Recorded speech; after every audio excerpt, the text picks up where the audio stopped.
अस्सलाम वालेकुम वरहमतुल्लाह। My name is Mohammad हारून और बेटा आज हमने एक नेक्स्ट जो चैप्टर है वो स्टार्ट करने लगे हैं। चैप्टर हमारा बेसिकली होगा ये मल्टीपल इसमें सब टॉपिक्स आएंगे एनिमल फिजियोलॉजी के ऊपर। इसमें हमने डिफरेंट तरह के जो टॉपिक्स हैं एनिमल फिजियोलॉजी पे आपके एफएससी के सिलेबस में जो कि ज़्यादातर एमडी कैट में एनिमल फिजियोलॉजी सबसे ज़्यादा पूछी जाती है उसको हमने साथ साथ कवर करना है। तो आज एनिमल फिजियोलॉजी में से आज जो चीज़ हम स्टार्ट करने लगे हैं वो है vertebrate blood circulatory system. Clear? तो ब्लड सर्कुलेटरी सिस्टम बेसिकली है का ये ऐसा निज़ाम है जिसमें खून को पूरे जिस्म में दौड़ाया जाता है। ठीक है, किसके ज़रिए? खून की नालियों के ज़रिए। कौन इसको पंप करेगा? हार्ट पंप करेगा। तो साथ साथ हमने फिर हार्ट को ब्लड के बारे में ये सारी इन्फॉर्मेशन और ब्लड वेसल्स क्या होती हैं, ब्लड प्रेशर क्या होता है, इन सारे टॉपिक्स को हमने साथ साथ कवर करना है। और आज सिर्फ़ और सिर्फ हमारा जो मेन पॉइंट होगा जिस चीज़ को जिस सब टॉपिक को हमने डिस्कस करना है ह्यूमन फिजियोलॉजी में वो है हार्ट ऑफ फिश। ठीक है, तो नेक्स्ट लेक्चर हमारा एम्फीबियन पे, फिर रेप्टाइल पे, फिर इमन के हमने ह्यूमंस के ऊपर जो है वो उसके हार्ट को भी एक्सप्लेन करना है और ब्लड वेसल्स ब्लड की जो फिजियोलॉजी है उसको भी साथ साथ हमने डिस्कस करना है। तो आज हम स्टार्ट करने लगे हैं हार्ट ऑफ फिश। इसको डिस्कस करते हैं कि इनके अंदर किस तरह का हार्ट होता है और उसकी फंक्शनिंग कैसे होती है। तो हार्ट ऑफ फिश से पहले मैं आपको एक बात बताना चाहूँ, ब्लड सर्कुलेटरी सिस्टम दो तरह के होते हैं।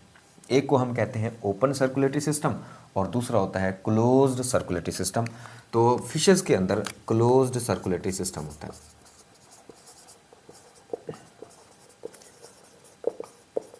Closed circulatory system. Closed circulatory system का क्या मतलब है? देखिए बेटा, आप ऐसे मान लें ये हमारे पास ये हार्ट है, क्लियर, और ये कुछ हमारे पास टिश्यूज़ हैं। ये हो गया हार्ट हमारे पास। अब हार्ट से ब्लड जो है वो पंप होता है बॉडी टिश्यू की तरफ और जो नालियाँ इस ब्लड को लेकर आएंगी उनको बेटा कहते हैं आर्टरीज। ये हो गई हमारे पास आर्टरीज। आर्टरीज मज़ीद बारीक होती हैं तो आगे आर्टेरियोल्स बनाती हैं, फिर वो मज़ीद बारीक होती हैं तो आगे फर्दर क्या बनाती हैं? कैपिलरीज बनाती हैं। तो हम यहाँ पर सिंपल कुछ कैपिलरीज बना रहे हैं। ये सिंपल सा एक स्केच है आपको समझाने के लिए कि क्लोज्ड ब्लड सर्कुलेटरी सिस्टम क्या होता है। तो ये मज़ीद बारीक नालियों में ये डिवाइड हो जाएंगी और इन बारीक नालियों को हम क्या कहते हैं? कैपिलरीज कहते हैं। क्लियर हो गया बेटा? और फिर ये कैपिलरीज आपस में मिलकर आगे क्या बनाएंगी? फर्दर हमारे पास और मज़ीद बड़ी नालियाँ बनाएंगी जिनको हम वेन्स कहेंगे। तो ये हो गया, ये जो रेड कलर में मैंने बनाई है ये वेन्स है और ये जो ब्लड लेकर आ रहे हैं ब्लू शेड में इनको हम क्या कहते हैं? आर्टरीज। आर्टरीज का काम होता है हार्ट से ब्लड को बॉडी की तरफ लेके आना, टिश्यू की। ये जो ब्लैक में बनाया है ना मैंने, ये टिश्यूज़ हैं। तो ये किसकी तरफ ब्लड लेके आती हैं? टिश्यूज़ की तरफ। और वेन्स का क्या काम होता है? पूरी बॉडी के टिश्यूज़ से ब्लड को कैरी करना और किसकी तरफ लेके जाना? हार्ट की तरफ लेके जाना। लेकिन यहाँ फिर क्लोज्ड ब्लड सर्कुलेटरी सिस्टम का कंसेप्ट क्या लगेगा बेटा? याद रखें, अगर तो ब्लड ये ब्लड वेसल से बाहर ना आए, देखिए यहाँ इन खून की नालियों में ये हमारा ब्लड फ्लो करता रहेगा, खून की नालियों से बाहर नहीं निकलेगा। तो ऐसा निज़ाम जिसमें ब्लड जो है वो खून की नालियों के अंदर बेहतर है, खून की नालियों से बाहर ना आए, ऐसे सर्कुलेटरी सिस्टम को हम क्या कहते हैं? क्लोज्ड सर्कुलेटरी सिस्टम कहते हैं। ठीक है, फिर टिश्यू को वो सारी ऑक्सीजन, वो सारी खुराक कैसे मिलेगी जो डाइजेस्टेड फूड हमारे ब्लड में है और जो डिफरेंट तरह की गैसेस हमारे ब्लड के अंदर हैं वो कैसे मिलेंगी? वो इस तरह मिलेंगी, ये जो नालियाँ हैं ना हमारे पास कैपिलरीज, ये बहुत बारीक नालियाँ होती हैं। तो इनमें से डिफ्यूजन के प्रोसेस के ज़रिए, ऑस्मोसिस के प्रोसेस के ज़रिए जो भी कंटेंट होगा वो यहाँ इकट्ठा होना शुरू हो जाएगा। ये जो हमारे टिश्यूज़ के दरमियान स्पेसेस होती हैं इनको इंटरस्टिशियल स्पेसेस कहते हैं और इनमें जो फ्लूइड आता है उसको हम क्या कहते हैं? Interstitial fluid. फिर हर सेल अपनी अपनी ज़रूरत के मुताबिक वहाँ से सारे का सारा रिक्वायर्ड कंटेंट वो आसानी से ले लेगा। ठीक हो गया? बाकी जो कंटेंट बच जाएगा वो कैपिलरी से दोबारा ब्लड में एब्जॉर्ब करके वेन्स दोबारा किसकी तरफ लेके आएंगे? हार्ट की तरफ लेके आएंगे। तो पहला पॉइंट हमने हार्ट ऑफ फिश में याद रखना है कि इनके अंदर कौन सा सिस्टम है बेटा? क्लोज्ड ब्लड सर्कुलेटरी सिस्टम है। उसके बाद फिश के हार्ट को बेटा वीनस हार्ट भी कहते हैं। वीनस हार्ट क्यों कहते हैं वीनस हार्ट? इसे क्यों कहते हैं? क्योंकि जो वेन्स होती हैं उनके अंदर डीऑक्सीजनेटेड ब्लड आता है। Deoxygenated blood. चूँकि इनके हार्ट के अंदर भी डीऑक्सीजनेटेड ब्लड आता है, आगे हम डायग्रामेटिकल इसकी प्रेजेंटेशन देखेंगे और सारे कंसेप्ट को हम कवर करेंगे कि वाकई इनके अंदर कौन सा ब्लड होता है, डीऑक्सीजनेटेड ब्लड होता है। तो चूँकि इनके हार्ट के पास डीऑक्सीजनेटेड ब्लड आता है, इसलिए इनके हार्ट को वीनस हार्ट भी कहा जाता है। ये बातें आप लोगों ने ऑब्जेक्टिव के लिए याद रखनी है और ये कंसेप्ट भी बड़ा इंपॉर्टेंट है। अच्छा, इसके अलावा इनका जो हार्ट है बेटा वो 2 चैम्बर्ड हार्ट होता है, 2 चैम्बर्ड हार्ट। इनके हार्ट में 2 चैम्बर होते हैं, एक को हम कहते हैं एट्रिया और एक चैम्बर होता है बेटा वेंट्रिकल। तो इनके हार्ट में बेटा 2 चैम्बर होंगे, एक को एट्रिया और दूसरे को वेंट्रिकल। यानी हार्ट के खाने होते हैं ना, पार्ट्स होते हैं। आपने पढ़ा होगा कि ह्यूमन हार्ट के अंदर 4 चैम्बर होते हैं, 2 को एट्रिया कहते हैं, 2 को वेंट्रिकल कहते हैं। लेकिन फिश के बारे में ये बात यहाँ पर अप्लाई नहीं होगी। इनके हार्ट के पास एक एट्रिया और एक वेंट्रिकल होगा। बहरहाल एट्रिया को हम क्या कहते हैं, ये इनको रिसीविंग चैम्बर कहा जाता है। रिसीविंग चैम्बर, इनका काम क्या होता है भाई, ये ब्लड को रिसीव करते हैं। और वेंट्रिकल को कहते हैं पंपिंग चैम्बर। पंपिंग चैम्बर, ये क्या करेंगे, ब्लड को पंप करेंगे। क्लियर हो गया। तो एट्रिया हो गया रिसीविंग चैम्बर और वेंट्रिकल क्या हो गया बेटा, पंपिंग चैम्बर। एट्रिया की जो वॉल्स होती हैं बेटा, इनकी जो वॉल्स होती हैं वो थिन होती हैं, पतली होती हैं। जबकि अगर वेंट्रिकल की बात करें तो इनकी जो वॉल्स हैं बेटा वो थिक होती हैं। तो दोनों में आप लोगों ने एक बेसिक सा डिफरेंस ज़रूर याद रखना है कि एट्रिया रिसीविंग चैम्बर होंगे, यहाँ ब्लड रिसीव हो रहा होगा, पूरी बॉडी से जो ब्लड इकट्ठा होकर जाता है वो किस में जाता है, एट्रिया में जाता है। और वेंट्रिकल का काम क्या है कि भाई ये ब्लड को पंप करती हैं और पूरी बॉडी में भेजती हैं। अच्छा, क्योंकि इनका काम ये है कि जितना ज़्यादा प्रेशर से ये पंप करेंगे उतनी तेज़ी के साथ ब्लड फ्लो करेगा, पूरी बॉडी में जा सकेगा। इसलिए इनकी वॉल्स ज़्यादा प्रेशर जनरेट करने के लिए, ज़्यादा फोर्स जनरेट करने के लिए थिक होती हैं, जबकि एट्रिया की जो वॉल्स हैं बेटा वो क्या होती हैं, थिन होती हैं। तो ये आप लोगों ने ये ऑब्जेक्टिव के लिए बात बड़ी इंपॉर्टेंट है बेटा कि 2 चैम्बर हार्ट होता है, इनके पास 1 एट्रिया और 1 वेंट्रिकल होता है। इसके अलावा इनके पास कुछ एसेसरी चैम्बर्स भी होते हैं। एसेसरी चैम्बर्स, कुछ इजाफी चैम्बर होते हैं, लेकिन वो हार्ट में इंक्लूड नहीं होते। ये याद रखना, इनके अंदर हार्ट में वो एसेसरी चैम्बर नहीं होते। हार्ट से पहले एक चैम्बर होता है और हार्ट के बाद एक चैम्बर होता है। हार्ट के अंदर 2 चैम्बर नहीं होते, ठीक है। और वो एसेसरी चैम्बर कौन से हैं, एक को हम बेटा कहते हैं साइनस विनोसस, साइनस विनोसस, और दूसरे चैम्बर को हम कहते हैं बल्बस आर्टीरियोसस, बल्बस आर्टीरियोसस, या उसका दूसरा नाम है कोनस आर्टीरियोसस। बल्बस आर्टीरियोसस या कोनस आर्टीरियोसस भी कहते हैं। कुछ फिशेस में इसे बल्बस आर्टीरियोसस कहते हैं क्योंकि इस चैम्बर की, इस खाने की जो शेप होती है वो बल्ब की तरह की होती है, तो इसलिए हम कहते हैं बल्बस आर्टीरियोसस। आर्टीरियोसस लफ्ज़ क्यों लगाया, आर्टरीज का काम क्या होता है, आर्टरीज का काम होता है हार्ट से पूरी बॉडी की तरफ ब्लड लेके जाना।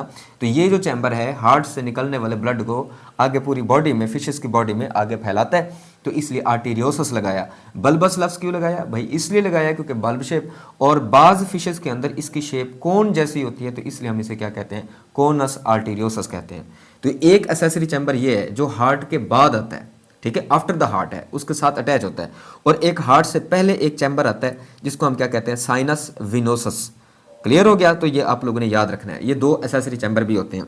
इसके अलावा आप लोगों ने एक और बात याद रखनी है कि फिशेस के हार्ट को बेटा क्या कहते हैं, single circuit heart, single circuit heart कहते हैं बेटा इसे। तो ये भी हमने याद रखना है कि फिश के अंदर जो हार्ट होता है बेटा उसे हम क्या कहते हैं, सिंगल सर्किट हार्ट कहते हैं। हम क्यों इसे सिंगल सर्किट हार्ट कहते हैं, देखें, अगर सिर्फ एक पाथवे से, यानी एक बार, मैं इसको सादा लफ्ज़ों में कहूँ ना कि एक बार, only single time, single time अगर ब्लड फ्लो कर रहा हो, ब्लड फ्लो कर रहा हो कहाँ से बेटा, हार्ट से।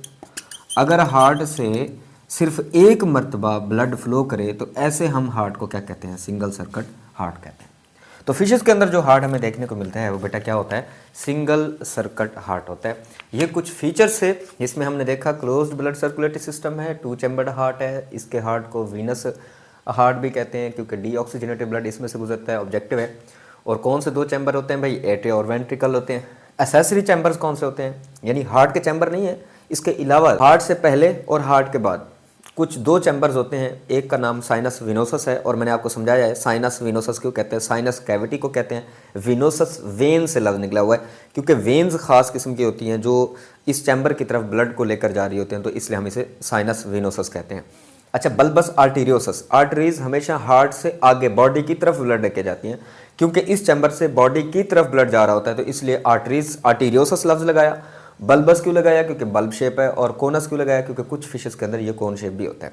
तो जो हमने यहाँ पर इन्फॉर्मेशन पढ़ी है उसको ज़रा हम डायग्रामेटिकल हम प्रेजेंटेशन के ज़रिए देखते हैं कि भाई ये सिंगल चैम्बर हार्ट क्यों है, और इसके अलावा हम 1 बाय 1 सिंपल एक स्केच बनाएंगे। वो आपको फ्लो चार्ट भी याद होना चाहिए कि यहाँ पर ब्लड कैसे फ्लो कर रहा है। अच्छा बेटा, सबसे पहले देखें ये फिशेस के ये हार्ट है, ठीक है। इसके ये जो मैंने 2 रेड कलर में चैम्बर ड्रॉ किए हुए हैं ना, यहाँ से लेकर यहाँ तक का ये जो चैम्बर है, ठीक है, ब्लू शेड में नहीं, रेड शेप में, क्लियर। तो ये जो चैम्बर्स हमें नज़र आ रहे हैं, इन चैम्बर्स को, दोनों चैम्बर्स को मिला के एक हार्ट काउंट करते हैं। तो फिशेस के अंदर ये हो गया हार्ट बेटा, क्लियर हो गया बेटा। अच्छा, उसके बाद हार्ट से पहले एक चैम्बर है जिसको हम क्या कहते हैं, साइनस विनोसस कहते हैं, साइनस विनोसस। और उसके बाद नेक्स्ट वन हमारे पास एक फर्स्ट चैम्बर है जिसको हम क्या कहेंगे, हार्ट के अंदर चैम्बर है, एट्रिया। और उसके बाद जो नेक्स्ट चैम्बर है इसको वेंट्रिकल कहते हैं, ये वेंट्रिकल है। अच्छा, वेंट्रिकल की जो वॉल्स होती हैं वो काफ़ी थिक होती हैं, तो मैं इसको इस तरीके से भी इसको थोड़ा सा थिक कर देता हूँ, जिसकी वॉल जो है वो क्या है बेटा, थिक है। तो वेंट्रिकल्स की वॉल थिक होती हैं। और उससे आगे आपको ये जो चैम्बर नज़र आ रहा है इसको कहते हैं बल्बस या कोनस आर्टेरियोसस, बल्बस या हम इसे कोनस आर्टेरियोसस कहते हैं, कोनस आर्टेरियोसस। कोनस आर्टेरियोसस में ब्लू शेड में ये एक आपको कॉमन डक्ट नजर आ रही है, इस डक्ट को क्या कहते हैं, वेंट्रल एओर्टा, क्लियर। और उसके बाद ये बारीक वेंट्रल एओर्टा से आगे मजीद बारीक जो है वो नालें निकल रही हैं, इनको क्या कहते हैं, एफरेंट आर्टेरियोल्स या एफरेंट वेसल्स। बाज़ जगहों पे वेसल्स का लफ्ज़ इस्तेमाल हुआ है, बाज़ जगहों पे आर्टेरियोल्स का लफ्ज़ इस्तेमाल हुआ है। उसके बाद ये जो चैम्बर आपको नज़र आ रहा है ये हैं गिल्स फिशेस के, और फिर गिल्स के अंदर ब्लैक शेड में आपको कैपिलरीज नज़र आ रही हैं। मैं इसको मुकम्मल नहीं लिख रहा, आप समझ जाइएगा। और फिर वहाँ से ये जो नालियाँ निकल रही हैं इनको हमने एफरेंट वेसल्स का नाम दिया, इनको हम किसका नाम देंगे, efferent vessels, efferent vessels. Efferent vessel से आगे ये आपको एक कॉमन ये डक्ट नज़र आ रही है, इसको हम कहते हैं dorsal aorta, dorsal aorta, clear. और ये जो बारीक सी नालियाँ आपको आगे नज़र आ रही हैं, these are called capillaries, capillaries हैं ये। और उसके बाद ये जो आपको सिंपल सेगमेंट नज़र आ रहे हैं, ये आप ऐसे मान लें कि आपके ये जो फिशेस के अंदर क्या है बेटा, टिश्यूज़ हैं। ये सिंपल एक डायग्राम है जिसको हमने लेबल किया। होप सो आप लोगों को ने भी साथ साथ इसकी प्रैक्टिस करनी है, क्योंकि फिर आपको ये सारे कंसेप्ट क्लियर हो जाएंगे कि भाई सिंगल सर्किट हार्ट क्यों है, क्यों हार्ट से एक बार में यहाँ से ब्लड फ्लो कर रहा है। अब ज़रा देखते हैं, देखिए ये टिश्यू के अंदर जैसे ही फ़र्ज़ करें ब्लड आया है, ठीक है, किसके ज़रिए आया, कैपिलरीज के ज़रिए आया। ये देखें यहाँ पर ये टिश्यू लेवल पर कौन ब्लड लेकर आती हैं, कैपिलरीज। क्यों लेकर आती हैं भाई, क्योंकि कैपिलरीज की जो वॉल है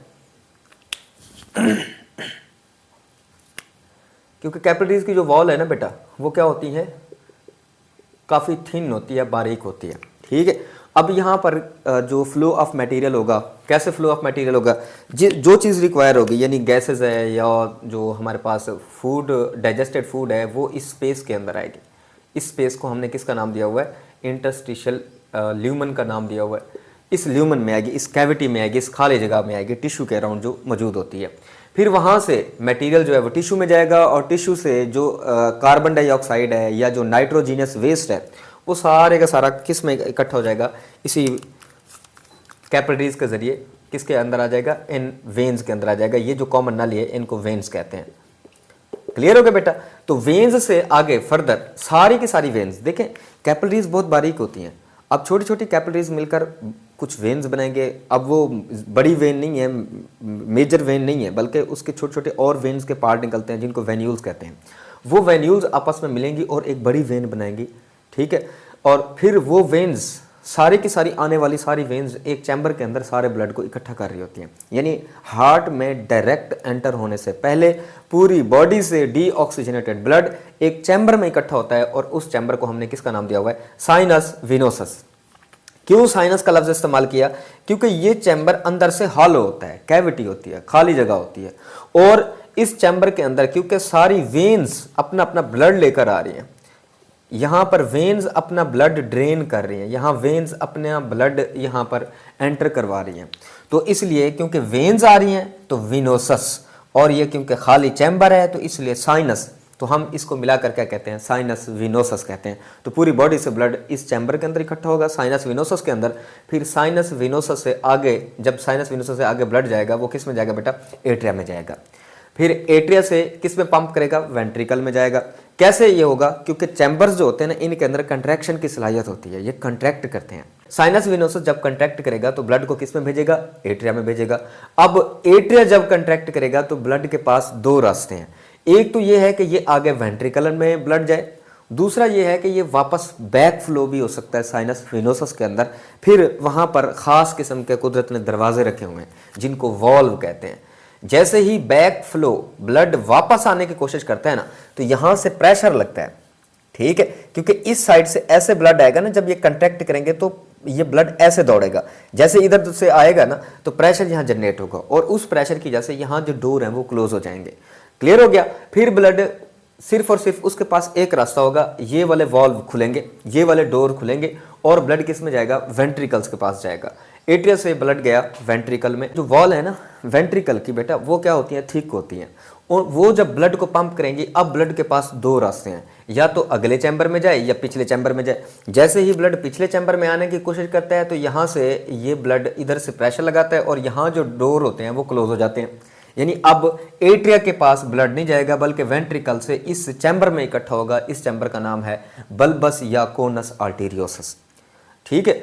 और बल्बस आर्टेरियोसस का क्या काम होता है? बल्बस आर्टेरियोसस बैलून लाइक है, ऐसा समझे, ये रबर लाइक है, ठीक है। ये रबर की तरह की बॉल है, जैसे ही इसमें ब्लड जाता है ना तो फौरन ये फूल जाता है। इसके फूलने से क्या होता है? ब्लड प्रेशर मेंटेन होता है, ब्लड की स्पीड जो है वो कम हो जाती है। इसकी मेन रीज़न ये है कि वेंट्रल एओर्टा से गुजरते हुए कुछ बारीक नालियाँ हो जाती हैं, क्योंकि आगे जैसे जैसे नालियाँ जा रही हैं ना, ये मज़ीद बारीक होना शुरू हो गई हैं।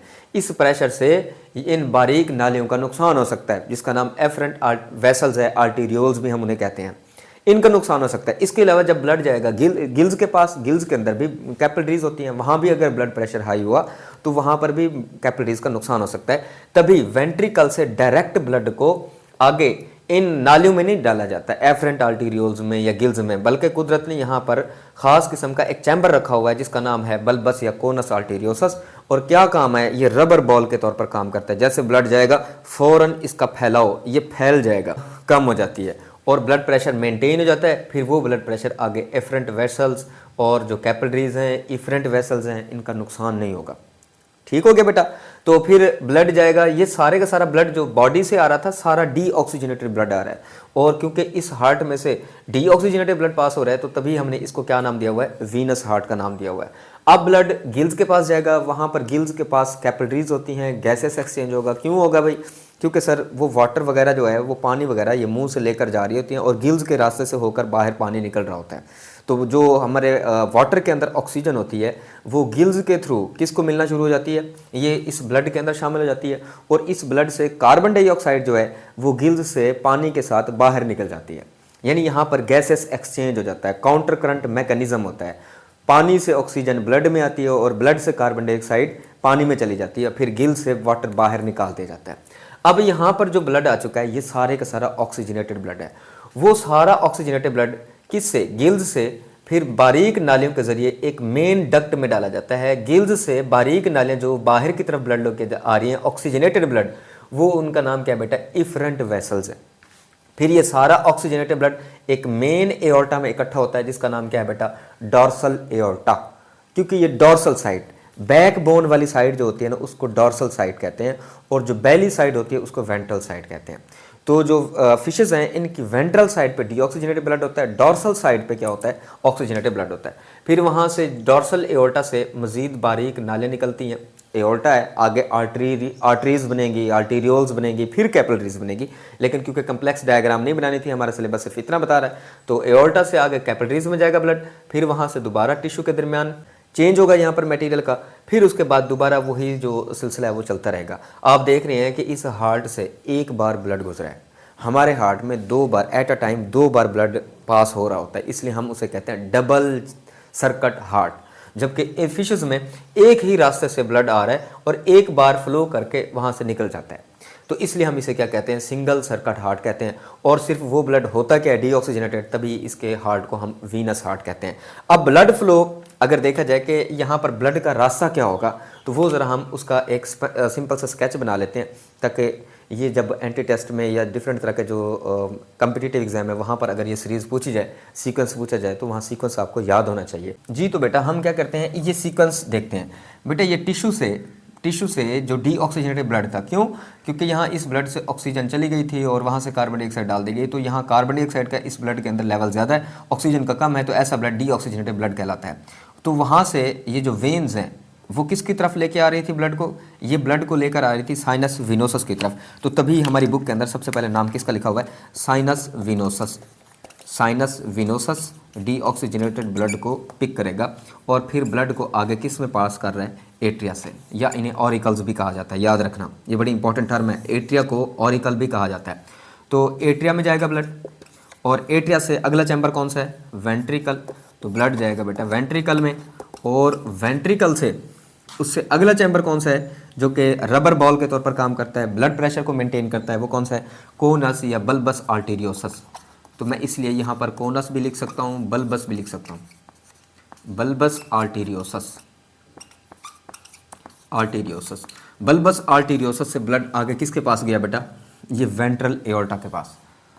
जी तो ब्लड किसके पास जाएगा बेटा, वेंट्रल एओर्टा, और वेंट्रल एओर्टा से ब्लड किसके पास जा रहा है, वैसे तो यहाँ पर एफरेंट वेसल्स लिख सकते हैं, लेकिन हमारी बुक इन नालियों को यहाँ पर मेंशन नहीं कर रही, तो आप एडिशनली तौर पर एफरेंट वेसल्स लिख सकते हैं। बहरहाल उसके बाद मैं डायरेक्ट लिख रहा हूँ बुक के सीक्वेंस के मुताबिक, किस में आ रहा है बेटा, ये गिल्स में ब्लड आ रहा है। गिल्स से आगे ब्लड जो बाहर निकल रहा है इफरेंट वेसल्स के साथ निकल रहा है, लेकिन चूंकि हमारी बुक वहाँ मेंशन नहीं कर रही, तो हम सिर्फ इस पार्ट को मेंशन करते हैं जिसका नाम क्या है बेटा, डॉर्सल एओर्टा।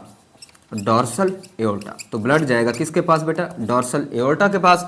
डॉर्सल एओर्टा से आगे कैपिलरीज निकल रही होती हैं, तो उन कैपिलरीज के थ्रू किसको मिलेगा दोबारा, ये बॉडी को मिलेगा, और बॉडी से दोबारा वेन्स के ज़रिए ब्लड किस में इकट्ठा होगा, साइनस विनोसस के अंदर इकट्ठा होगा। तो ये था हमारे पास फिशेस का जो सिंगल सर्किट हार्ट है। होप सो आप लोगों को ये लेक्चर पसंद आया होगा। बस डायग्राम पे थोड़ा सा गौर करना है, सीक्वेंस पे आपको पता होना चाहिए कि इसका सीक्वेंस क्या है, सीक्वेंस को भी आप लोगों ने याद रखना है, डायग्राम्स की भी प्रैक्टिस करनी है। इंशाल्लाह फिर हमारे ये जितने भी कम्प्लेक्स कंसेप्ट हैं, फिजियोलॉजी इस हवाले से मैं समझता हूँ बहुत इंटरेस्टिंग है। अगर आप उसको बहुत अच्छे तरीके से कंसेप्ट के साथ सही तरीके से समझते हो तो आपको ये याद करने में कभी भी मुश्किल नहीं हो सकती। आज के लिए बस इतना ही, इजाज़त दीजिए, अल्लाह हाफ़िज़।